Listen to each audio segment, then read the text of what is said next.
You've likely heard of the gruesome murders at the University of Idaho, where 4 students were stabbed to death while they were sleeping in their off-campus house in November. They were Ethan Chapin, Zana Kernodal, Madison Mogen, and Kaylee Gonsalves, all either 20 or 21 years old. You may have also heard that 28-year-old Brian Kohberger, a PhD criminology student at a nearby university, was arrested for the slayings late last month and charged with 4 counts of first-degree murder last week. But you may not know how investigators zeroed in on Kohberger.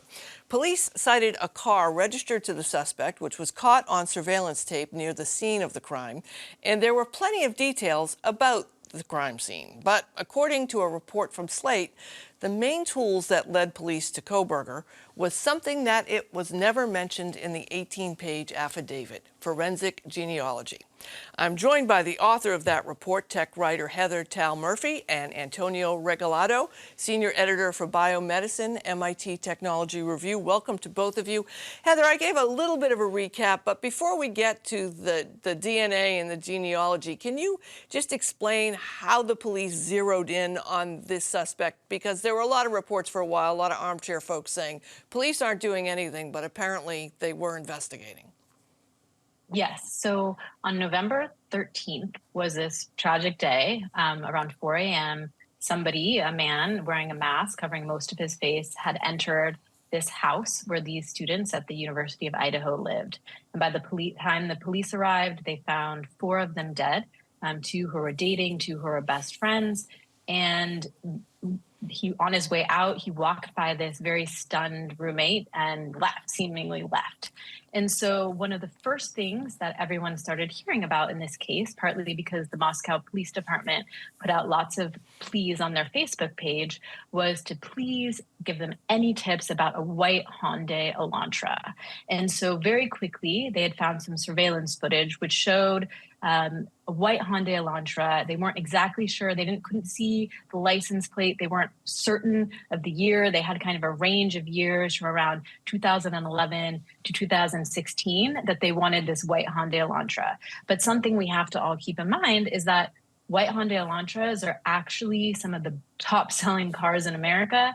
White is also one of the most popular colors for a car. So pretty quickly, they acknowledged on their Facebook page that they had thousands and thousands and thousands of white Hyundai Elantras. And so what we learned when this affidavit was released last week, this kind of peculiar fact that 2 weeks in, they certainly didn't seem to have a suspect. They certainly didn't seem to be advancing. And yet, very quickly, we learned from the affidavit in 2 different ways, they'd actually identified the particular white Elantra that would come into play later, which is 2 different ways. One was through just searching white Hyundai Elantras that were registered to the nearby University of Washington. They pulled up Brian Kohberger's Elantra. 2, by sending out police officers looking for white Hyundai Elantras. A police officer actually stood in front of his apartment building in front of his white Elantra and wrote it down. But it would be a long time before they'd end up with a suspect. So the question there is why? What happened in that period between when they actually, through Brian Kohberger, ended up on their list of white Elantras, and suddenly he was the person. You're breaking up on us just for a little bit there, so I'm going to jump to Antonio. Antonio, one of the and so I'm happy to keep the challenges here in this this case is that we have also kind of voluntarily spit into vials and sent our DNA off to these genealogy banks. And now police are able to access them to look for connections between DNA that they have. Was this anything that people thought about in advance of these genealogy websites? Well, it's important to know why the genealogy websites arose in the first place. The first time they were used to catch a killer was in 2018, and it was the Golden State Killer. But even before then, genetic genealogists had perfected this technique of going from someone's DNA to their relatives because they were working with the children who people had been born from sperm donors or adopted Adoptees, people a who lot had of adoptees, yeah. adoptees. Sorry, someone just arrived here. Lost my train of thought. Right. Donor-conceived individuals, adoptees, and even foundlings, like the proverbial, child left on the steps of the hospital. So those people had wanted to find out who their birth parents were, and this whole system of genetic genealogy was really being used to help them. And interestingly, there was a privacy issue too, because maybe the parents didn't want to be found out, but for this community of genetic genealogists, the rights of these children to know who their parents were trumped the privacy right of their parents. And Heather, my understanding is that most of these genealogy databases were somewhat open source, where the rules relaxed, things could happen, things couldn't. But those rules sort of have changed, but they're also changing still. But I'm wondering what was different about the way police use this database and these rules in investigating this crime.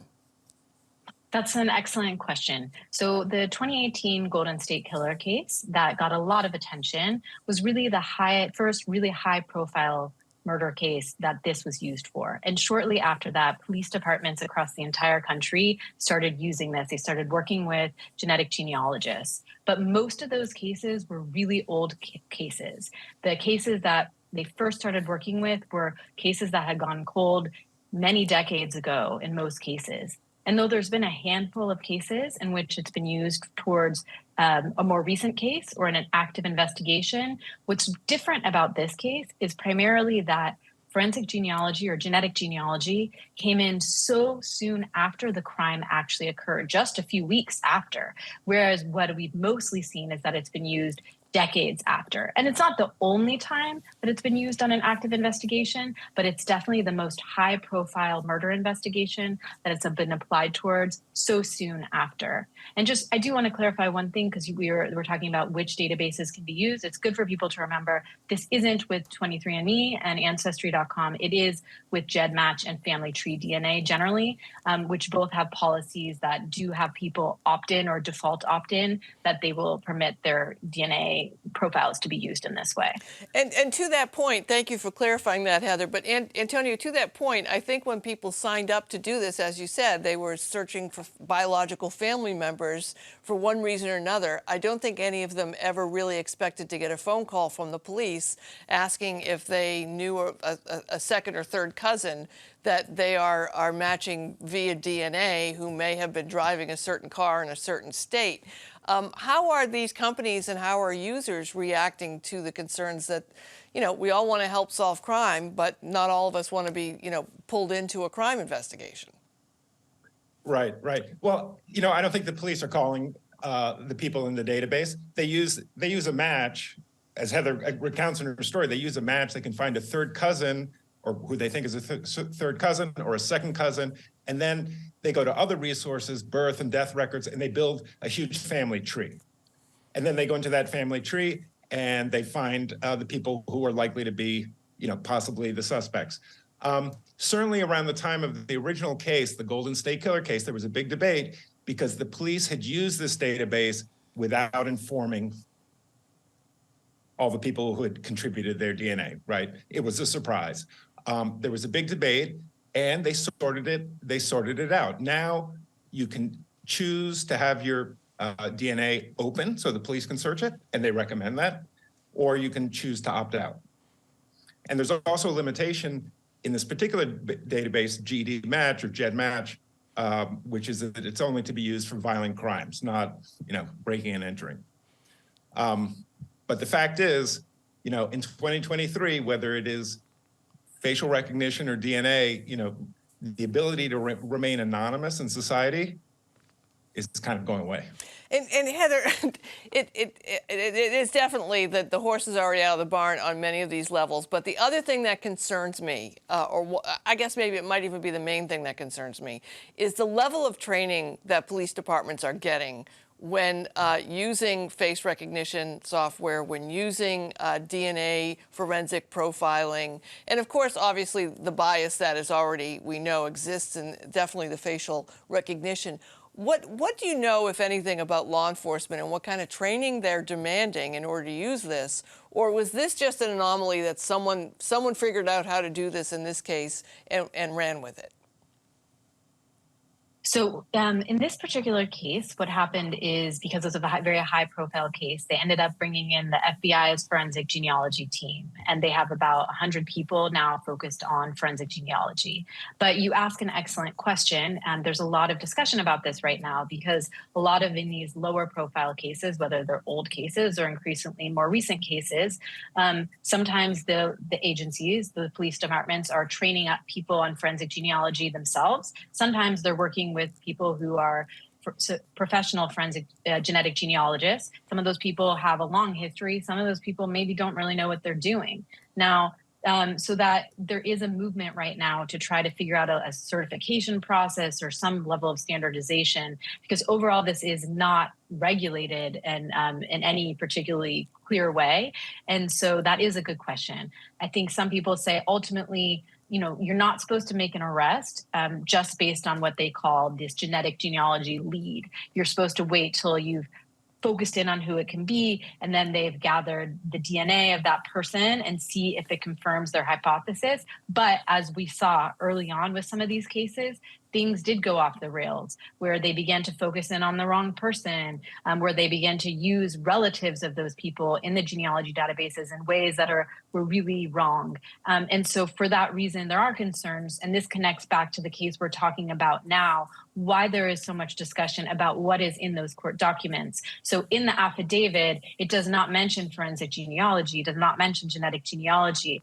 One of the reasons that people do want that mentioned somewhere, whether it's in that document or in a different capacity, is if we have no idea when it's used, it's very difficult for anyone to ask these questions. If it just happens behind the scenes, then who's going to be asking these questions? And so that is really one of the primary reasons that there is concern and discussion right now about the location in the documents. Antonio, it seems like every week I just feel like technology has advanced like 100 years, and lawmakers and society are kind of stuck and not catching up with it.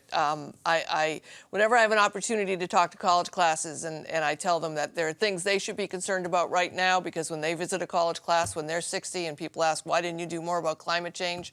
They may be asked, why didn't you do more about robot police dogs? It's like things are happening right now.